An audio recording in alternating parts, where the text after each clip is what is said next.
Mais qu'est-ce que tu fais ici? Tu n'as pas le droit de sortir de chez toi.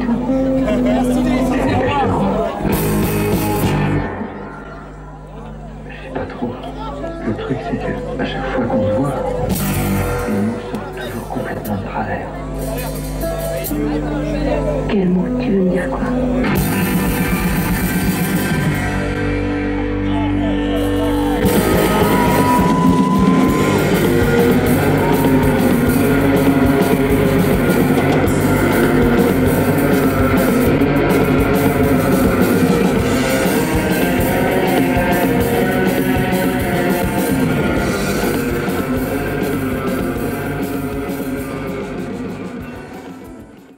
Yo les enfants, bonjour à tous et bienvenue au Madfest Festival, première édition.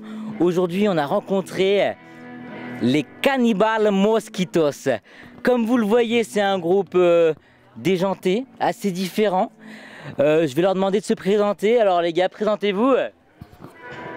Bonjour, je m'appelle Pat Escabeche Cannibal Mosquitos.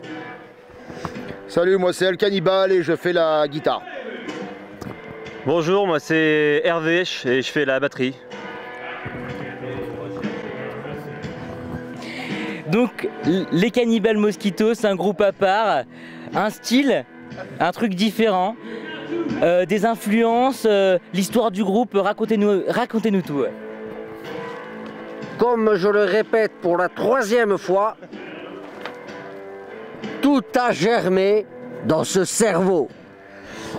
Alors tout a commencé, en fait on essaye de faire de la surf pas tellement classique. Nous on vient du punk et du hardcore et on a voulu rendre avec ces déguisements un petit hommage au groupe surf mexicain en fait, qui joue toujours déguisé avec des masques, qui sont des groupes assez énergiques on va dire, de manière générale. Donc on a voulu faire un déguisement un petit peu...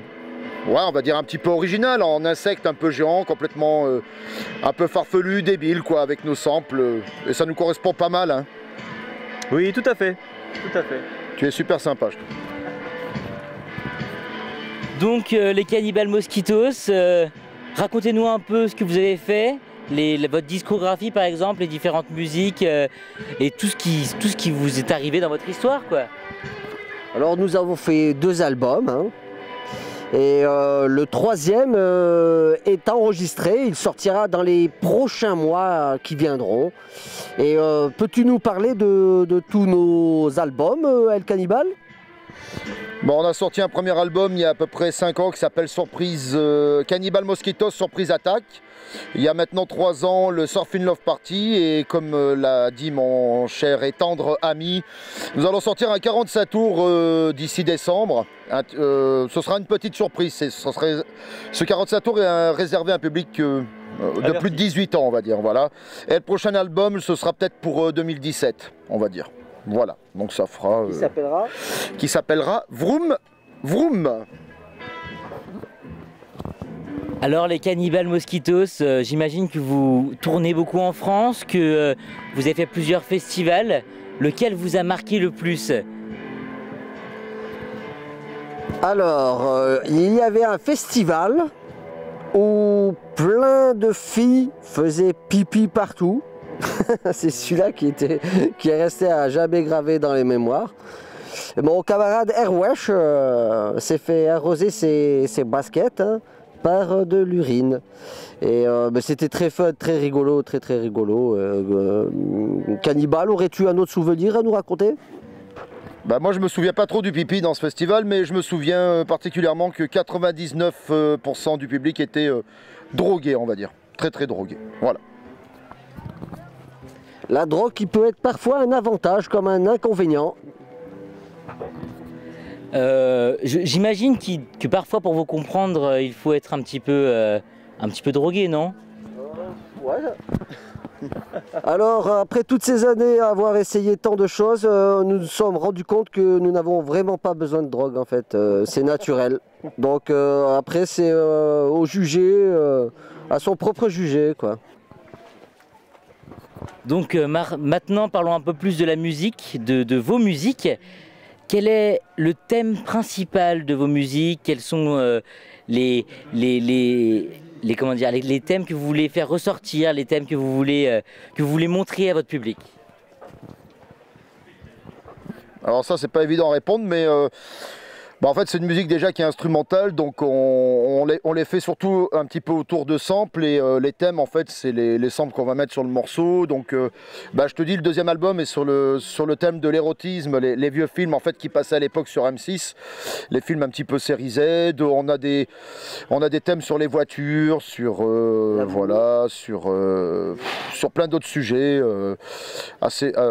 Oui, assez série Z, on va dire. En général, on essaye un petit peu de mettre du relief dans ces très très beaux films série Z, en fait, qu'on adore. Alors, pour créer ces musiques, comment vous vous y prenez? Ça veut dire qu'il y en a un qui écrit et les autres composent derrière selon l'écriture. Il y en a un qui fait les compositions, un qui écrit et le troisième qui suit derrière. Comment vous faites pour composer vos titres? Alors un groupe de surf est vraiment guidé par la guitare, hein, essentiellement. Et la batterie et la basse ont un rôle très important pour faire groover, mais ils servent beaucoup de soutien à la guitare. De temps en temps, une basse fait une petite mélodie, mais c'est très rare. C'est vraiment des groupes à guitare, hein, bien évidemment. Bon, je sais pas trop où il voulait en venir, mon ami, mais en fait on compose un peu tous, quoi. En fait on amène 2-3 samples un petit peu débiles et puis on essaie de composer, on amène chacun nos idées. C'est vrai que moi j'amène une mélodie, mais on amène un petit peu nos idées pour tisser un petit peu autour de tout ça. Donc on part d'un thème qui nous fait un peu tous rigoler déjà, tous les trois, et puis on part sur un rythme, après on fait évoluer le morceau jusqu'à ce qu'on arrive à faire un rendu un petit peu rigolo, quoi. Voilà.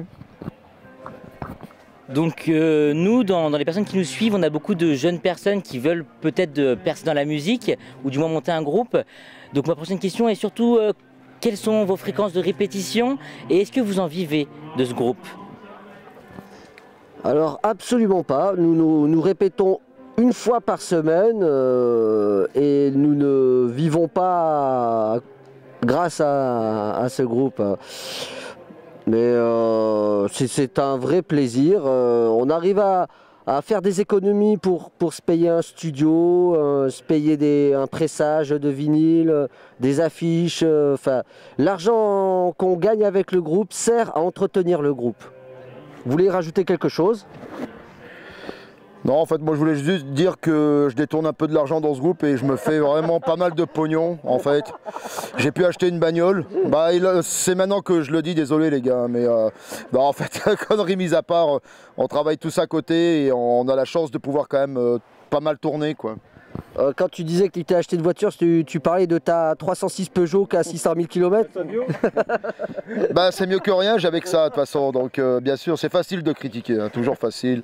Non, mais en tout cas oui, on travaille tous à côté, on arrive à tourner, on doit faire peut-être une petite 50aine de dates à l'année, j'ai pas trop compté, et puis on arrive à jouer un peu en Europe.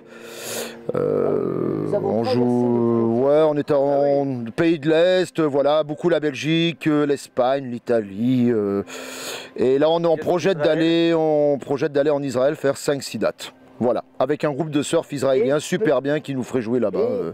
Peut-être au Brésil, parce que nous avons rencontré un groupe brésilien, on a bien sympathisé avec eux et peut-être qu'un jour nous irions jouer au Brésil.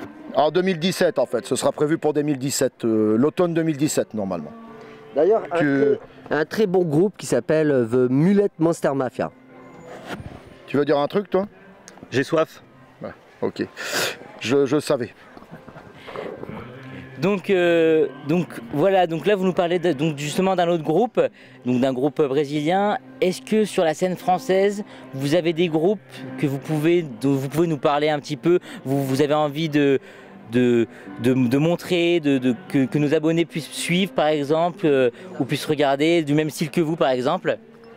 Alors, Non, la surf en France c'est nous, les autres n'existent complètement pas. Franchement, et voilà, j'espère qu'on se croisera plus d'ailleurs parce qu'on est mal. Non mais vas-y, je te parle. Alors nous adorons les Taïkonauts, hein, ceux dont le groupe qu'on parlait juste avant, les X-Revision, superbe. Et un groupe belge que nous adorons, les Pirato Ketchup. J'ai vu un gars qui avait un t-shirt tout à l'heure. Voilà. Puis, pensez-vous donc à un autre groupe?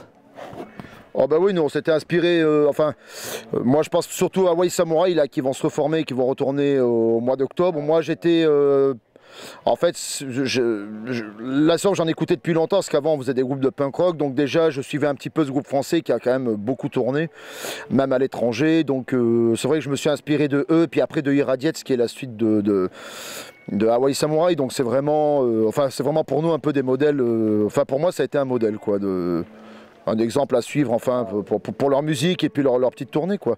Donc voilà, puis c'est des gens en plus très fort sympathiques. Il y a aussi Dimod Vendetta, c'est un peu tous des nouveaux groupes, Arnaud de CA.